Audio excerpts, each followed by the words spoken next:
Just days after burying my husband, I truly believed that the suffocating, hollow grief in my chest was the worst pain I would ever have to endure.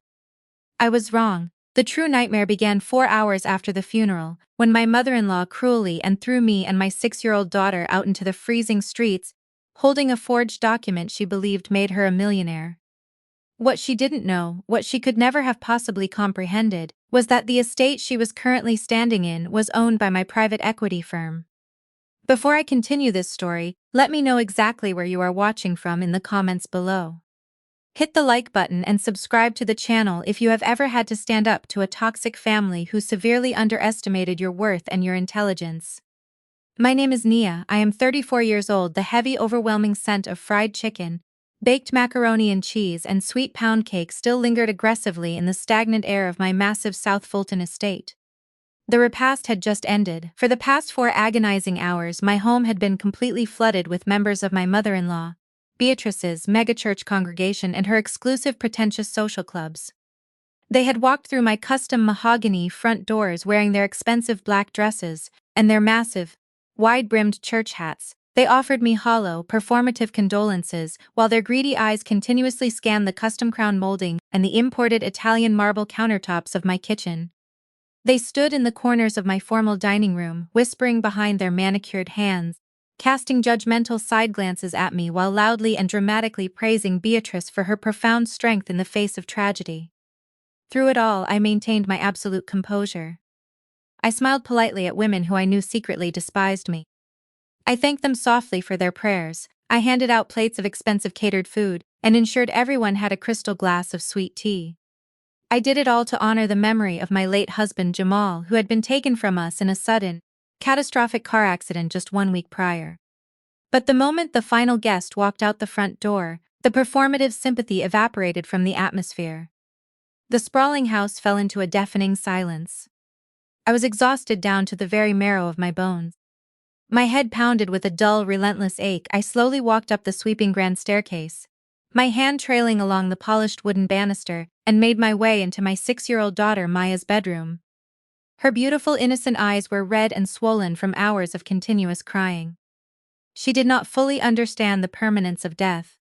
She did not understand why her father, the man who used to spin her around the living room and read her bedtime stories, was never coming back, but she understood the devastating, crushing finality of the wooden casket we had all watched being slowly lowered into the damp earth that afternoon. I laid down carefully beside her in her small, comfortable bed. I pulled the custom lavender duvet over us, stroking her soft, natural curls, singing soft lullabies that choked in my throat, until her breathing finally slowed and evened out into a deep, exhausted sleep. I gently pulled the blanket over her small shoulders, kissed her warm forehead, and quietly stepped out of her bedroom. I craved absolutely nothing but a scalding hot shower and a solitary moment to finally break down and cry in private, without the judgmental eyes of Jamal's family analyzing my every move. But as my foot hit the top step of the grand staircase, a loud, violent crash echoed from the living room below. It was the distinct, heavy sound of something dense hitting the custom Brazilian hardwood floors. I rushed down the stairs, my heart suddenly pounding a frantic rhythm against my ribs, legitimately thinking an intruder had broken into the house while we were upstairs. Instead of an intruder, I found Beatrice standing dead in the center of my living room. She was still wearing her impeccable tailored black funeral suit. Her expensive pearl necklace rested perfectly against her chest, but her face was completely twisted into a mask of absolute, unfiltered disgust. "What exactly are you doing?" I asked, keeping my voice intentionally low so the conflict would not echo upstairs and wake Maya. Beatrice crossed her arms tightly over her chest, her posture rigid with an unearned, aggressive superiority. "The funeral is over, Nia. The guests have gone home. The performance is finished. My tolerance for your presence in this family died the exact moment my son took his last breath. You are packing up your little brat and getting out of my house tonight." I took a slow, deliberate step forward, utterly bewildered by the sheer, breathtaking audacity of her statement. "Beatrice, you just buried your son today," I whispered, my voice trembling with suppressed shock. "I just buried my husband. Maya just buried her father. What kind of heartless, sick game are you playing right now?" "This is absolutely no game," Beatrice snapped back, her voice raising sharply in volume, completely disregarding the sleeping child upstairs. "This house belongs to the family legacy, it belongs to the bloodline. You were nothing but a temporary fixture here because my son had a soft spot for charity cases. Now that he is gone, your free ride is officially over. Hand over the keys, Nia. I want you off this property before midnight. I looked at this woman. A woman who fiercely prided herself on her Christian values, who sat in the front pew every Sunday, who leveraged her high society image to mask her deeply reality. She was standing in my living room, ordering me out into the freezing Atlanta night like a stray dog. This is my home, Beatrice, I said, my voice dropping to a dangerously calm and perfectly steady register. Jamal and I lived here together. You do not have the legal or moral authority to throw me out of anywhere, let alone the house where my groovy daughter is sleeping upstairs. Beatrice let out a harsh, mocking laugh that echoed sharply off the high vaulted ceilings. Your home, please, do not insult my intelligence, little girl. We all know you are just a low-level struggling accountant pulling spreadsheets at some mediocre firm. You could not afford the basic property taxes on this South Fulton estate in your wildest dreams, let alone the actual mortgage. She took an aggressive step closer to me, pointing a sharp, manicured acrylic finger directly in my face. Jamal carried you financially from the day you managed to trap him with a convenient pregnancy. He bought this house, he paid for this entire luxury lifestyle. You just got to play pretend because you married a successful orthopedic surgeon. You brought absolutely nothing to this marriage but crippling student loan debt and a severe lack of pedigree. You do not belong in our world, you never did. I told Jamal you were a desperate gold digger from the start, but he was too blinded by his own good heart to see it. Well, his heart is not here to protect you anymore. I stared at her pointing finger, actively resisting the overwhelming primal urge to grab it and snap it backwards. The sheer, towering delusion of her narrative was staggering to behold. She truly deeply believed that because I dressed simply, because I drove a reliable mid-range SUV, and because I kept an incredibly quiet public profile, I was completely, utterly dependent on her son. She equated my humble, unpretentious demeanor with extreme financial poverty. She had absolutely no idea that my job as a low-level accountant was a carefully, meticulously constructed cover story. She had no idea that I was actually a senior wealth manager and the chief executive officer of Vanguard Holdings, a highly successful private equity firm managing portfolios worth tens of millions of dollars. Jamal and I had deliberately, strategically kept my true career and massive financial status a closely guarded secret. We knew exactly how greedy, entitled, and parasitic Beatrice and the rest of his family were. If they had known I possessed that level of immense wealth, they would have relentlessly harassed us for risky business investments, demanded luxury cars, and expected massive debt bailouts on a weekly basis. But I could not reveal my hidden ace just yet. If I laid my cards on the marble table right now, she would immediately change her strategy. She would pivot from aggressive eviction to manipulative financial extortion. I needed her to fully, completely commit to her cruelty so I could destroy her absolutely when the time was perfectly right. I am not leaving this house tonight, I stated firmly, planting my feet and standing my ground. Maya is asleep. You can take your heavy trash bags, pack up your own delusions, and go back to whichever miserable hole you crawled out of. If you try to physically remove me or my daughter, I will call the police and have you arrested for trespassing. Beatrice did not flinch. Instead, a wicked, triumphant, deeply malicious smirk spread across her powdered face. She looked past me, shifting her gaze toward the darkened archway of the formal dining room. Oh, you will absolutely not be calling the police, honey, Beatrice said, her tone dripping with venomous, unparalleled satisfaction, because the police will always side with the legal owners of the property. And you are not one of them. Heavy footsteps echoed from the shadows of the formal dining room. Out stepped my sister-in-law Chantel, followed closely by her husband Darius. Chantel had always been the golden child of the family, a woman who measured her entire human worth by the expensive designer labels she wore and the luxury cars she leased. Darius was a man who constantly bragged about being a crypto visionary and a serial entrepreneur, despite the fact that he had never held a steady job in his life and was constantly drowning in massive debt. They moved out of the shadows and into the bright light of the living room, both wearing matching expressions of smug, punchable superiority. Darius was holding a thick, legal-sized manila folder in his hands. He strutted over to the large imported marble kitchen island and dramatically, loudly threw the folder down onto the pristine surface. You heard the matriarch, Darius said, puffing out his chest, attempting to look significantly more intimidating than he actually was. Time to pack it up, Nia, the squatter era is officially over. I crossed my arms, maintaining my absolute cold exterior despite the heavy adrenaline currently coursing through my veins. And what exactly is that supposed to be? I asked, nodding my head toward the heavy folder sitting on the island.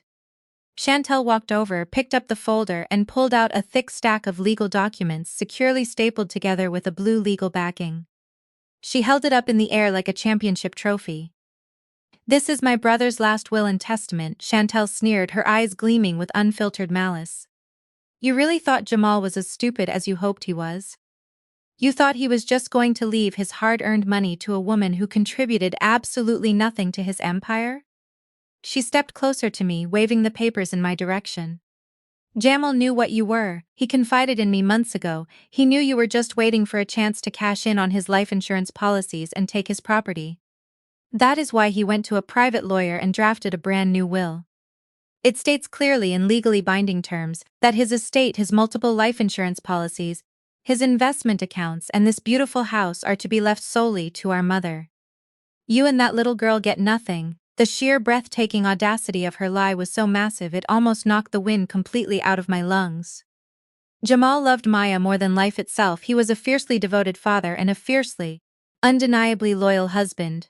The idea that he would secretly disinherit his own 6-year-old daughter and leave his accumulated wealth to a toxic mother who constantly demanded money from him was medically, logically, and fundamentally impossible.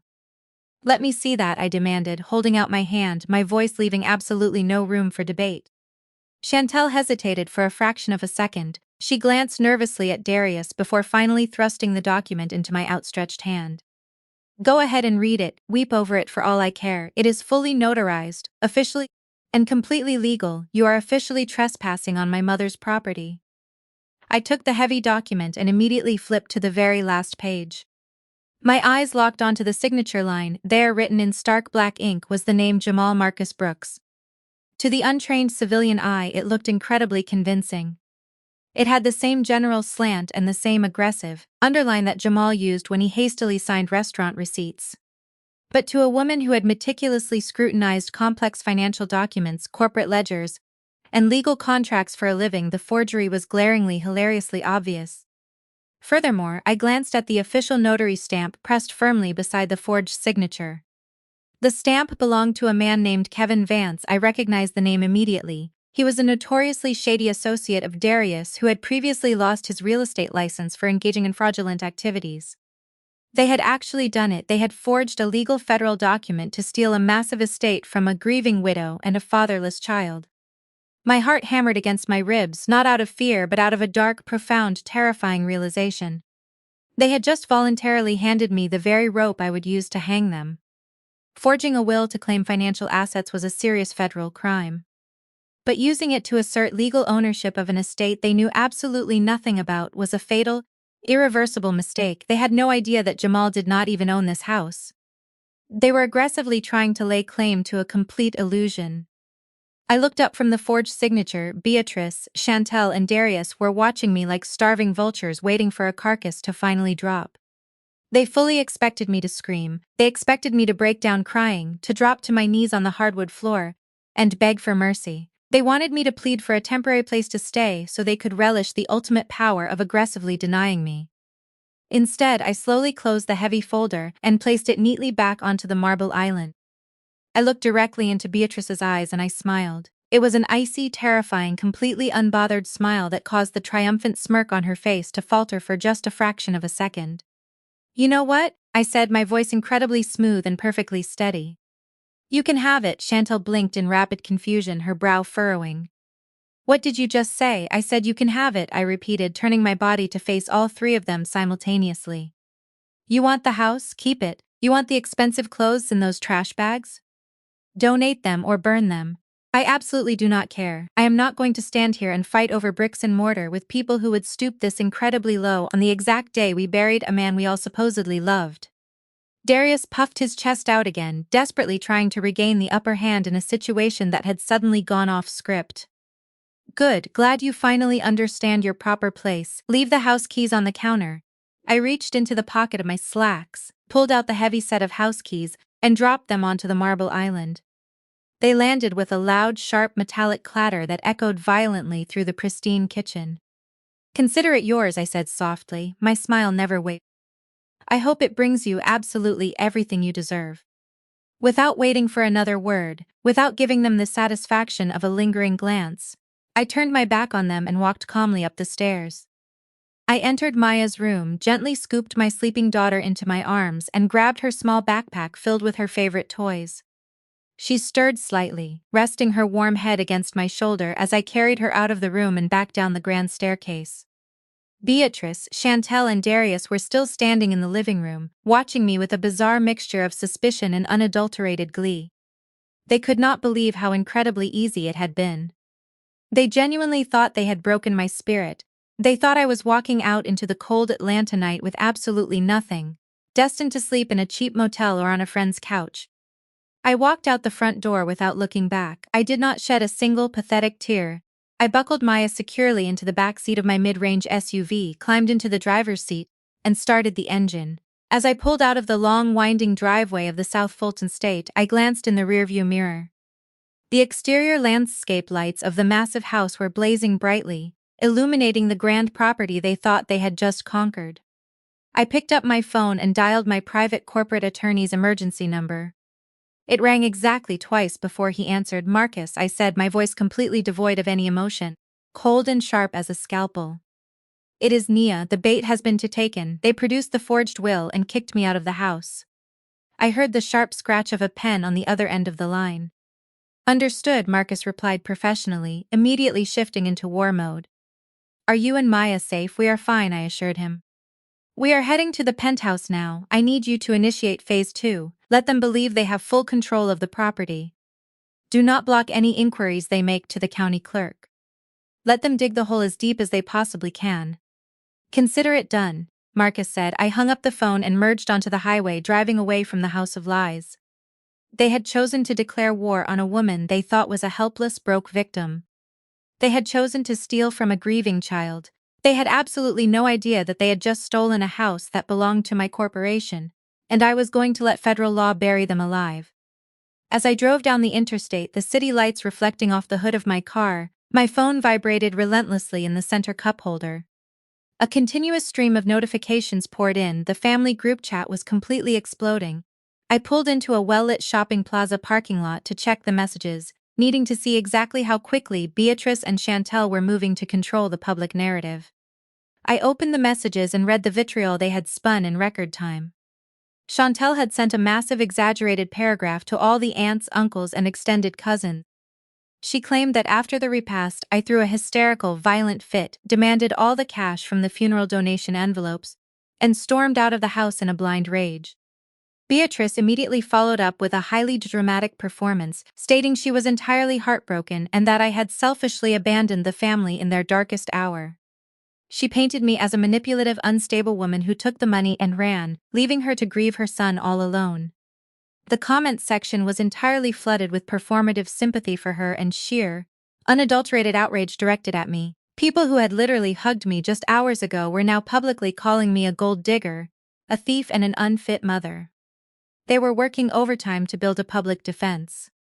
By proactively making me the villain who ran away with stolen money, they preemptively explained my sudden, mysterious absence from the South Fulton estate. They laid the groundwork to play the victims when people inevitably asked why Jamal's widow was no longer living in his house. The sheer breathtaking audacity of their lies would have completely crushed the old me. Years ago, I would have frantically replied to the group chat, aggressively defending myself, crying and begging the extended family to believe the truth. But tonight, I just locked my phone screen and tossed it carelessly onto the passenger seat. Their smear campaign meant absolutely nothing to me. Let them have their digital sympathy, let them gather their likes and prayers. I put the car back into gear and headed toward the city center. 20 minutes later, I turned off the busy, neon-lit streets of Buckhead and approached the heavily guarded entrance of the Sovereign, one of the most exclusive hypersecure luxury high-rises in Atlanta. The massive iron gate slowly parted as the automated license plate reader recognized my vehicle.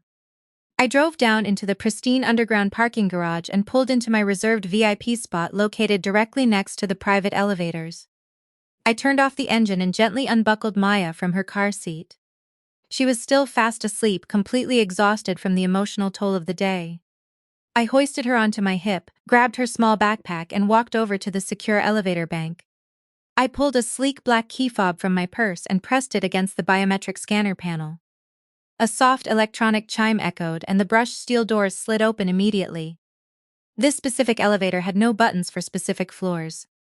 It was highly programmed to recognize my exclusive fob and take me directly to my private residence. The doors closed silently and the elevator shot upward smoothly, entirely bypassing the standard condos and heading straight for the top. When the doors parted again, we did not step out into a hallway. We stepped directly into the grand foyer of a stunning multi-million-dollar penthouse. Floor-to-ceiling windows wrapped around the entire expansive living space, offering a breathtaking, uninterrupted panoramic view of the Atlanta skyline. The city lights glittered like a vast sea of diamonds far below us. The interior was an absolute masterpiece of modern design, featuring imported Italian marble floors, custom modern art pieces, and a sweeping floating staircase leading to the second level. I walked past the massive state-of-the-art chef's kitchen and carried Maya down the quiet hallway into a bedroom that had been designed specifically for her. It was painted in soft lavender, her absolute favorite color, and filled with plush toys, a canopy bed, and a custom wall-sized mural of a tranquil forest. I laid her down gently, pulled the thick custom duvet over her, and kissed her forehead. She stirred slightly, murmured a soft, contented sound, and settled back into a peaceful sleep. She was safe. We were completely insulated from the toxic, chaotic drama happening miles away in South Fulton. I walked back into the main living area, poured a glass of sparkling water, and stood looking out over the glittering city. This penthouse was my true domain. The narrative that Beatrice and Chantel so desperately believed, that I was a low-level, struggling accountant who needed Jamal to survive, was the absolute greatest illusion I had ever orchestrated. I was not a basic accountant. I was a senior wealth manager and the chief executive officer of Vanguard Holdings, a highly successful, aggressively expanding private equity firm. I managed diversified portfolios for ultra-net worth individuals, handled corporate acquisitions, and controlled assets totaling in the hundreds of millions. I built my empire from the ground up through ruthless business acumen and sharp, uncompromising financial strategies. Jamal was the only person in his family who knew the truth about my career and my immense wealth. But that same night, Jamal and I made a solemn binding agreement. We decided to keep my wealth completely hidden from his family. Jamal loved his mother and sister, but he was not blind to their deeply flaws. Beatrice was a woman entirely consumed by status and greed. She had aggressively drained Jamal's father of every single penny before their messy divorce, and she had spent the last decade treating Jamal like her personal ATM. If she needed a new luxury car to show off at church, she aggressively guilt-tripped Jamal into paying the expensive lease. If she wanted to go on a lavish cruise with her friends, she cried about her blood pressure until Jamal covered the entire cost. Jamal and I knew well that if Beatrice, Chantel, or Darius ever found out I was a CEO with financial resources, they would never leave us alone. They would demand investments in Darius's fake companies. They would expect me to fund their extravagant lifestyles. They would use family guilt and relentless emotional manipulation to drain my accounts, as they had tried to drain Jamal's. To protect our peace, our marriage, and our future daughter's inheritance, we crafted the perfect cover story. I became Nia, the quiet, humble, low-level accountant who made a modest salary and relied entirely on her brilliant surgeon husband. It was a role I played flawlessly for years. I wore simple, unbranded clothes to family gatherings. I drove a reliable mid-range SUV instead of the luxury sports cars I actually owned. I let Beatrice insult my simple tastes. I let Chantel aggressively mock my lag design. I smiled politely and nodded when Darius tried to lecture me about finance, actively ignoring the fact that I could have legally dismantled his entire portfolio before my morning coffee. I swallowed my pride entirely because it kept my husband happy and the financial vultures at a safe distance. But Jamal was gone now. The man who had served as the essential buffer between me and their insatiable greed was no longer here to protect them from me. By kicking me out of the house and forging his will, they had completely broken the only treaty that kept them safe. They thought they outsmarted a defenseless widow. They thought they were playing checkers with a woman who did not even know the rules of the game. They had absolutely no idea they had just declared total war on a corporate shark who played high-stakes chess for a living. I stood by the window watching the tiny red taillights of cars moving on the highway far below. Let them have their victory lap on Facebook. Let them spin their pathetic lies in the group chat and gather sympathy from their clueless friends. Their entire reality was built on an incredibly fragile house of cards funded by a man who was no longer there to pay the debts, and sitting on property they did not actually own. I finished my water, placed the glass on the marble counter, and walked with absolute purpose to my home office. It was time to get to work. I powered on my desktop, instantly bypassing the encrypted firewall. I began organizing the specific legal documents that would ensure their complete and total destruction. The next morning arrived with a crisp, completely uncompromising clarity. I sat in the center of my massive executive suite at Vanguard Holdings, the panoramic glass walls offering an unobstructed, commanding view of the bustling Atlanta financial district far below. My heavy mahogany desk held only an encrypted laptop and a cup of black coffee. I had already dropped Maya off at her elite private academy, ensuring she was completely shielded from the poisonous drama unfolding across town. Here in my corporate fortress, I was absolutely not the grieving, discarded widow Beatrice and Chantel were currently dragging through the mud on social media. I was a very patient, highly calculated predator surveying the landscape. My secure phone vibrated against the polished wood of my desk. The caller ID flashed the name Darius. I did not reach for it, I simply watched the screen light up, letting the device buzz until it finally clicked over to voicemail. I took a slow sip of my coffee, waiting for the notification icon to appear. A minute later, the red recording symbol popped up on my screen. I clicked play and leaned back in my ergonomic leather chair, letting the audio fill the silent, expansive space of my office. "You listen to me, Nia," Darius began, his voice incredibly thick with a fake bravado that barely masked his underlying, pathetic cowardice. "Do not even think about showing your face at Mount Zion Baptist this Sunday. Beatrice has been through enough trauma without you parading your pathetic self down the aisles, trying to scrounge up pity from the congregation. You are a complete disgrace to this family, and we have already told everyone the truth about how you tried to rob a grieving mother blind. If you show up, I will personally have the deacons escort you out to the curb where you belong." He paused, and I could hear the distinct sound of ice clinking in a glass. He was drinking at 10 o'clock in the morning, celebrating a victory he had not actually won. "And just so you know exactly how totally out of your league you are," he continued, his tone shifting into pure, unadulterated gloating, "I have already taken care of the estate since Jamal left everything to Beatrice in that airtight will. She officially appointed me as the financial manager of the family assets.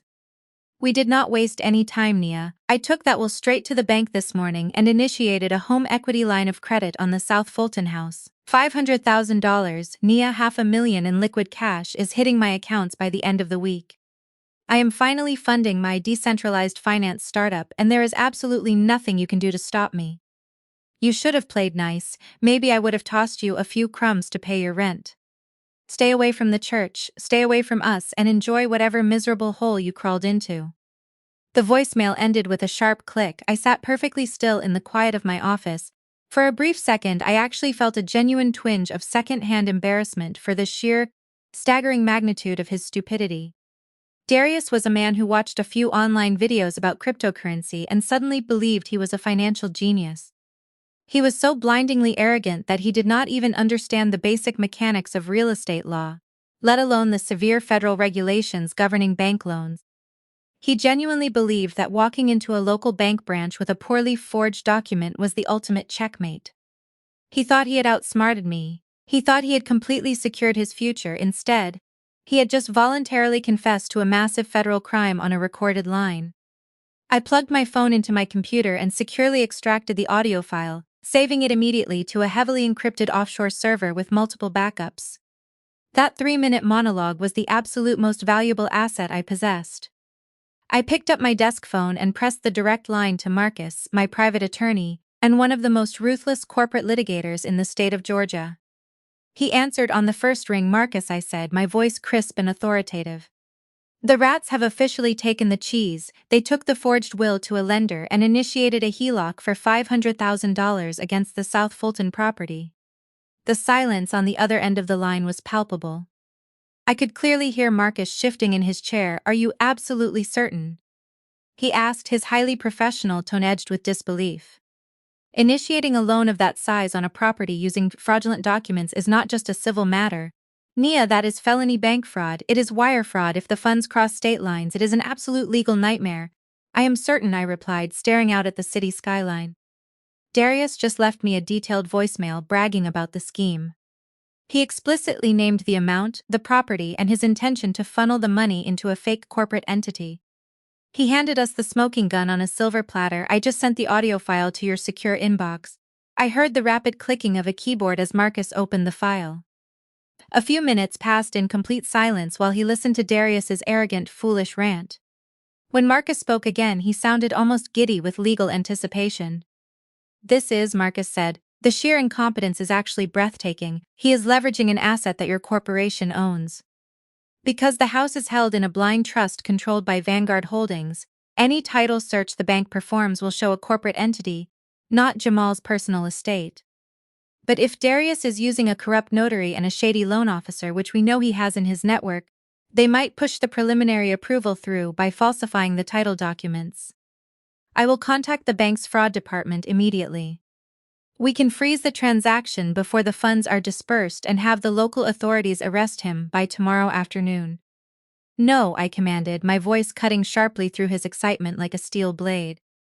Do not block the transaction, let the approval process proceed without any interference from our end. Marcus paused, clearly thrown off by my instruction.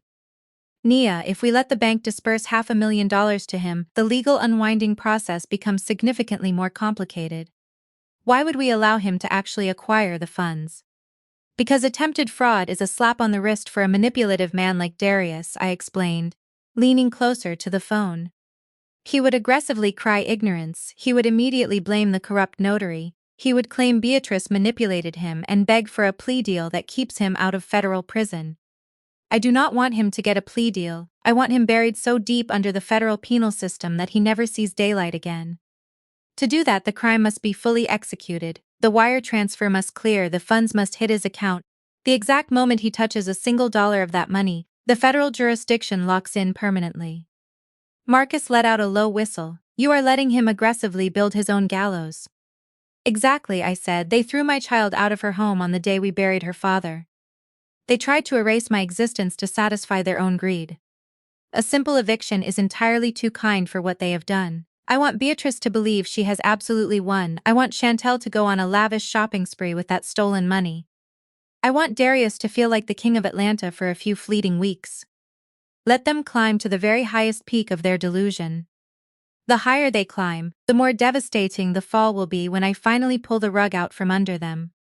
Instruct our contacts at the title company to completely ignore any red flags from that specific lender. Open the gates and let the Trojan horse inside. I understand perfectly, Marcus replied, his voice settling into a tone of absolute compliance. I will monitor the transaction quietly from our side. Once the funds are fully dispersed and moved into his personal accounts, the federal wire fraud charges become undeniable. At that point, the FBI will have automatic overriding jurisdiction over the case.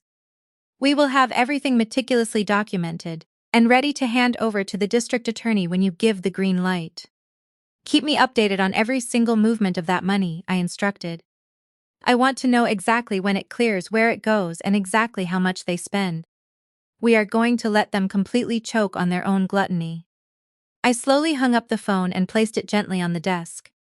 The flawless, inescapable trap was set, the bait was swallowed, and the final countdown to their absolute destruction had officially begun. I reached inside and pulled out a thick, heavy leather-bound portfolio perfectly embossed with the Vanguard Holdings crest. Carrying it back to my desk, I felt the familiar weight of absolute certainty settle into my hands. Beatrice and Chantal had chosen to aggressively rely on a cheap forgery crafted in a desperate panic. I relied on airtight corporate law. I opened the portfolio and meticulously spread the contents across the immaculate surface of my desk. Finally, I reached into the very back of the leather portfolio and pulled out a crisp, heavy sealed envelope. My heart tightened just a fraction as I looked at the heavy paper. This was the original, completely authentic last will and testament of Jamal Brooks. I broke the wax seal and carefully unfolded the document.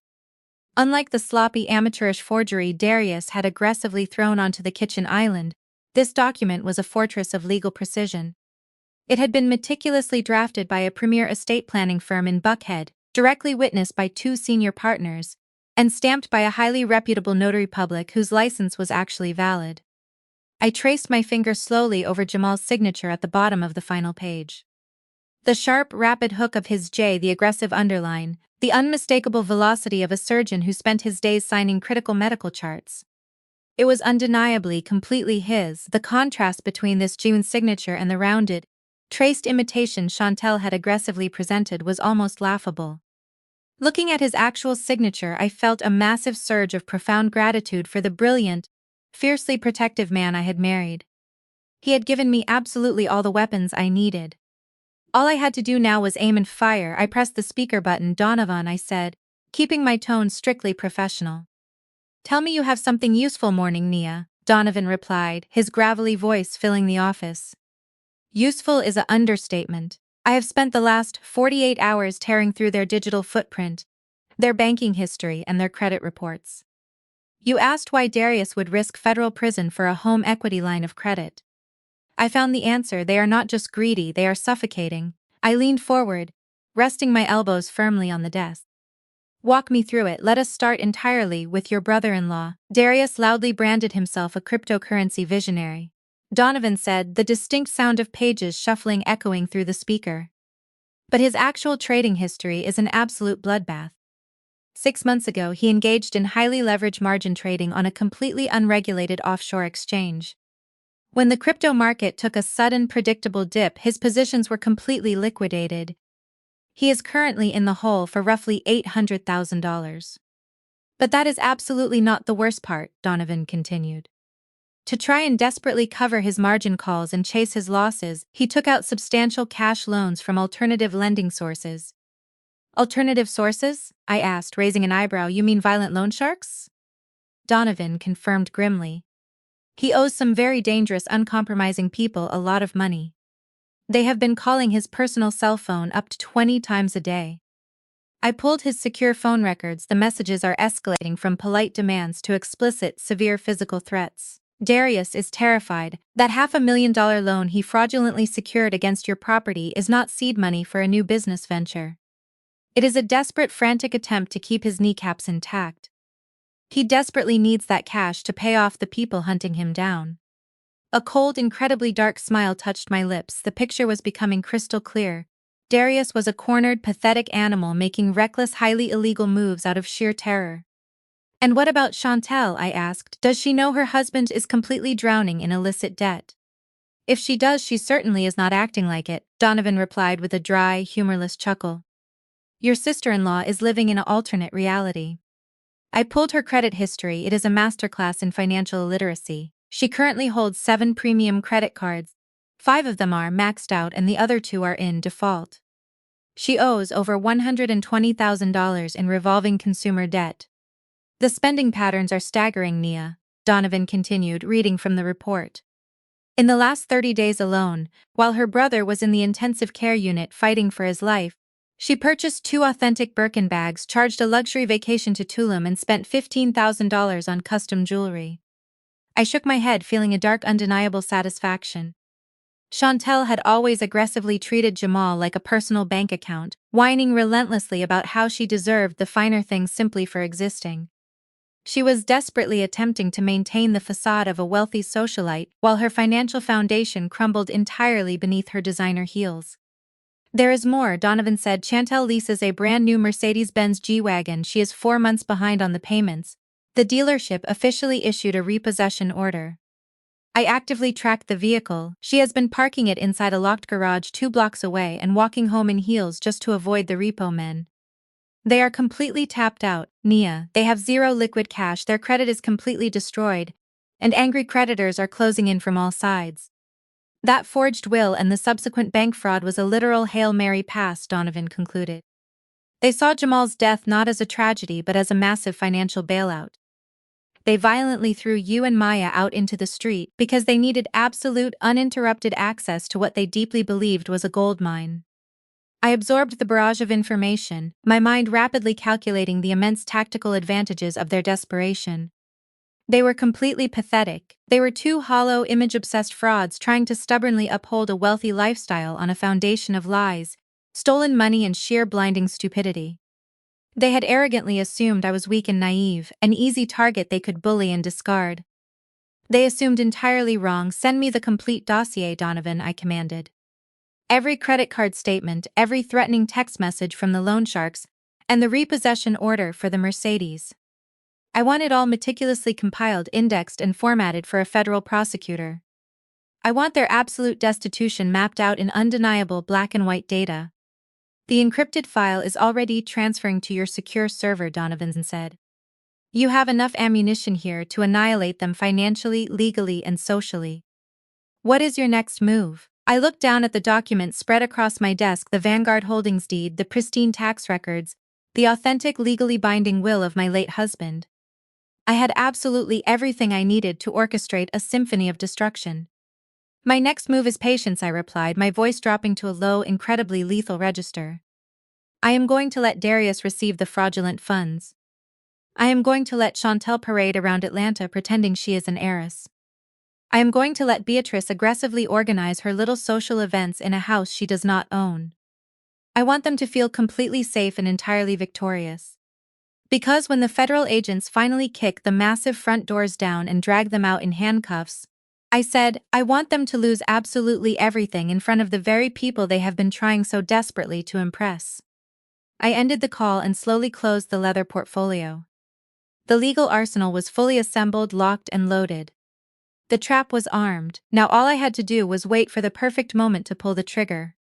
4 completely agonizing weeks passed since the day we buried Jamal. 4 weeks since they violently threw Maya and me out of the house. During that entire time I did not send a single text message. I did not make a single phone call. I simply sat in my penthouse, managed my corporate acquisitions, and watched the digital tripwires I had set up light up one by one. They organized what they shamelessly, arrogantly dubbed the Black and White Memorial Gala. It was loudly advertised on social media as an elegant high society tribute to honor Jamal's legacy. In reality, it was a grotesque, incredibly shallow networking event designed entirely to show off to the elite circles of Atlanta and launder Darius's rapidly deteriorating public image. They were using my dead husband's name as a shiny wrapper for their own unchecked narcissism. And the most incredibly poetic part of it all was that they were actively funding this extravagant circus, using the stolen federal funds they had fraudulently extracted against my corporate property. I knew every single detail of their sickening preparations because I still possessed absolute control over the South Fulton Estate's smart home security system. From the comfort of my executive office at Vanguard Holdings, I watched the high-definition, audio-enabled surveillance feeds broadcast the entire spectacle directly onto my encrypted tablet. The audacity on display was absolutely breathtaking. It was a Tuesday afternoon, 2 days before their grand event, and the South Fulton property looked exactly like the staging ground for a royal wedding. Massive, expensive white tents were being aggressively erected across the manicured back lawn. Dozens of highly paid event planners, florists, and caterers scrambled around the property like terrified ants, barking orders and carrying towering centerpieces of imported white orchids and black roses. In the center of the massive chaos stood Beatrice. She wore a tailored silk pantsuit, holding a clipboard she had snatched from the lead event coordinator, aggressively dictating orders with the haughty arrogance of a monarch addressing her peasants. Move that massive silver champagne fountain to the absolute center of the foyer, Beatrice barked, her voice echoing sharply through the hidden camera microphone in the hallway. And do not scratch the hardwood floors. These floors are imported Brazilian oak. This house is a cornerstone of our family legacy, and it must look absolutely pristine when the mayor arrives. I watched her performative grandeur, sipping my coffee, deeply fascinated by how easily she had convinced herself that she belonged there. A few hours later, the cameras in the massive garage pinged. Chantel and Darius drove up in a brand new, extremely expensive Range Rover. Darius had apparently used the stolen HELOC funds to pay off his most violent loan sharks, and then immediately pivoted to funding Chantel's insatiable desire for luxury. They stepped out of the vehicle carrying dozens of shopping bags from high-end boutiques in Buckhead. They are going to absolutely die when they see my dress, Chantel squealed loudly, holding up a garment bag. I cannot believe we pulled this off, Darius. We practically own Atlanta now, I told you. Darius said, puffing out his chest and slamming the car door. I am a financial genius. Jamal was too conservative with his assets. I know exactly how to leverage capital. We are just getting started. They walked into the house, completely blind to the fact that every word, every purchase and every boast was being meticulously recorded and filed away as irrefutable evidence of their massive, coordinated fraud. They were literally dancing in the jaws of a trap they had eagerly walked right into. The night of the gala finally arrived. I stood in front of the floor-to-ceiling mirror in my penthouse, adjusting the lapels of my tailored black blazer. I wore a sharp, uncompromising black suit, black stiletto heels, and completely minimal jewelry. I looked like a woman going to a corporate execution. My secure phone buzzed. It was Marcus. The FBI agents are staged at the perimeter, Marcus said, his voice tight with anticipation. The arrest warrants have been fully signed by a federal judge. The repo trucks for Chantel's vehicles are waiting 3 blocks away. We are completely ready to move. I am on my way, I said. Hold the breach until I am inside the room. I want to see their faces when the music stops. I rode the elevator down to the garage and climbed into the back of a sleek, black corporate town car Marcus had arranged. We drove silently through the dark streets of Atlanta, heading toward the South Fulton estate. When we pulled up to the massive iron gates, they were wide open, welcoming a steady stream of luxury vehicles dropping off the city's elite. The house was completely ablaze with light. A string quartet played classical music on the front lawn. Waiters in crisp tuxedos circulated with silver trays of champagne and caviar. It was a sickening opulent display of stolen wealth. I stepped out of the car, blending seamlessly into the massive crowd of arriving guests. I walked confidently up the grand front steps, my heels clicking sharply against the stone, and entered the foyer. The sight inside was staggering. The living room where they had thrown my clothes into trash bags was now completely transformed into a ballroom. Hundreds of people wearing expensive black and white attire mingled and laughed, completely unaware that they were standing in the middle of a massive federal crime scene. In the absolute center of the room, standing proudly on a small elevated platform, were Beatrice, Chantel and Darius. They were holding crystal champagne glasses, loudly accepting compliments and basking in the false glory of their stolen empire. Beatrice was wearing a massive diamond necklace that she had undoubtedly purchased with the fraudulent loan. I stood near the back of the room, perfectly still, letting the anger crystallize into pure, cold action. Suddenly, the string quartet stopped playing. Darius had tapped his glass, signaling for quiet. He stepped up to a microphone, a sickeningly smug smile on his face. "Thank you all for coming tonight," Darius announced, his voice echoing through the massive room. "We are here to honor the incredible legacy of my brother-in-law, Jamal Brooks. But we are also here to celebrate the future. Through hard work, brilliant financial strategy, and the enduring strength of this family, we have secured this beautiful estate and expanded our business ventures. This house is a symbol of our resilience." The crowd applauded politely. Beatrice wiped a fake tear from her eye. Chantel beamed with absolute vanity. It was the absolute peak of their delusion. It was the perfect moment to pull the rug completely out from under them. I reached into my pocket, pulled out my phone, and sent a single one-word text message to Marcus. Execute. Less than 10 seconds later, the massive front doors of the estate were thrown violently open. "Federal agents, nobody move." A booming voice completely shattered the elegant atmosphere. A team of heavily armed FBI agents in tactical gear poured into the foyer, immediately fanning out and securing all the exits. The guests gasped in horror, stepping back as the armed agents aggressively pushed their way into the center of the ballroom. The music stopped instantly, the elegant chatter died completely, the room fell into a terrifying, absolute silence. Darius froze at the microphone, the smug smile completely sliding off his face. Beatrice dropped her champagne glass, it shattered loudly against the hardwood floor. Chantel let out a high-pitched scream. 2 senior federal agents marched directly toward the elevated platform. "Darius Hayes," the lead agent barked, his hand resting firmly on his holster. "You are under federal arrest for wire fraud, bank fraud, and the forgery of legal documents. Keep your hands where I can absolutely see them." The absolute panic that completely overtook Darius was instantaneous and pathetic. He literally dropped the microphone. It hit the floor with a loud electronic screech that made several guests cover their ears. He took a frantic, terrified step backward, looking wildly around the room as if searching for a hidden exit.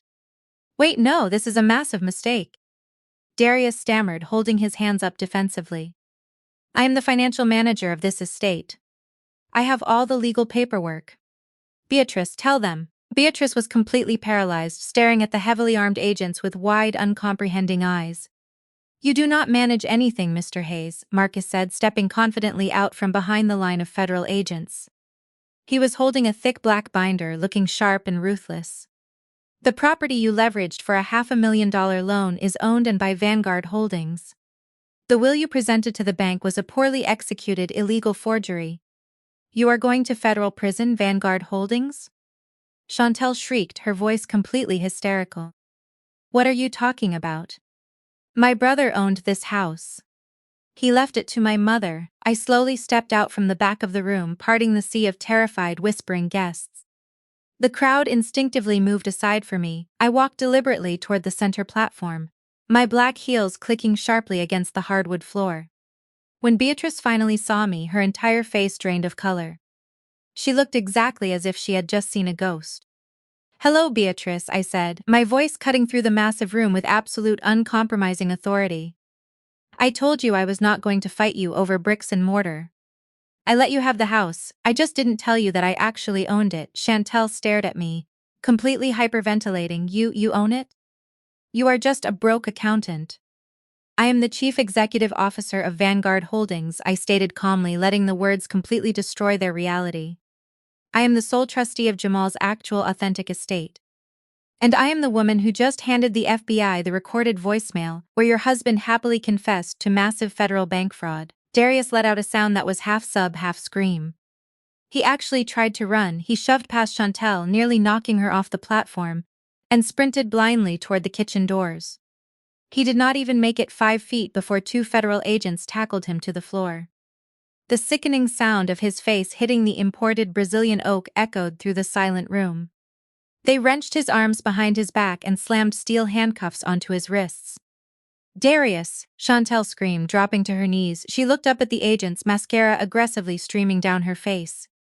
You cannot do this, we are wealthy. We have rights. The only thing you actually have, Chantel, is a massive pile of consumer debt, Marcus said coldly, stepping forward and tossing a thick stack of legal papers directly at her feet. Those are the active repossession orders for your Mercedes, the default notices on your 7 maxed-out credit cards, and the impending eviction notice for your rented apartment. The tow trucks are currently hooking up your vehicles outside. Chantel looked at the scattered papers, her entire world completely imploding in real time. She began sobbing uncontrollably, completely ruining her expensive makeup.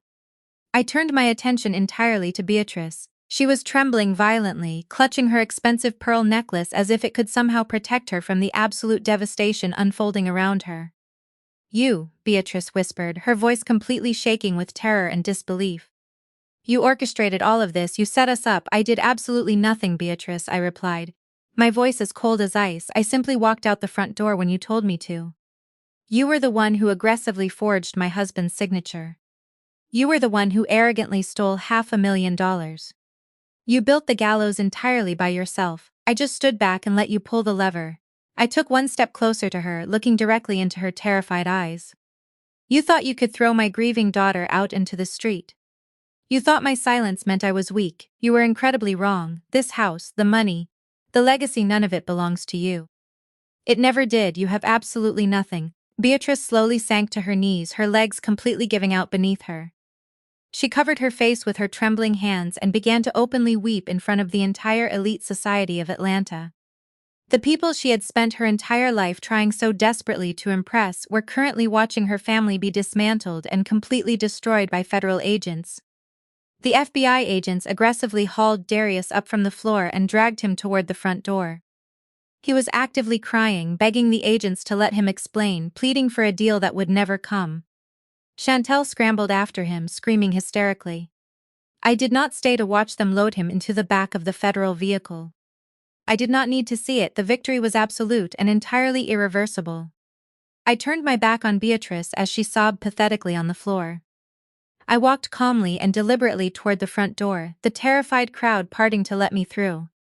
I walked out into the cool Atlanta night air, the flashing red and blue lights of the federal vehicles illuminating the massive estate I rightfully owned. I walked away and I absolutely did not look back. Silence is never a sign of weakness. When a woman is pushed out of her own home, When she is constantly underestimated and targeted by people who mistake her quiet dignity for vulnerability, she does not need to scream or fight in the mud to prove her power. She simply needs to patiently gather her resources, build her empire in the shadows, and wait for her enemies to destroy themselves with their own unchecked greed. Never let anyone dictate your worth, and never apologize for orchestrating their downfall. If this story resonated with you, if you believe in the undeniable power of delayed, uncompromising justice, please share this video, leave a comment below, and subscribe to the channel. Until next time, stay strong, stay silent when necessary, and always protect your peace.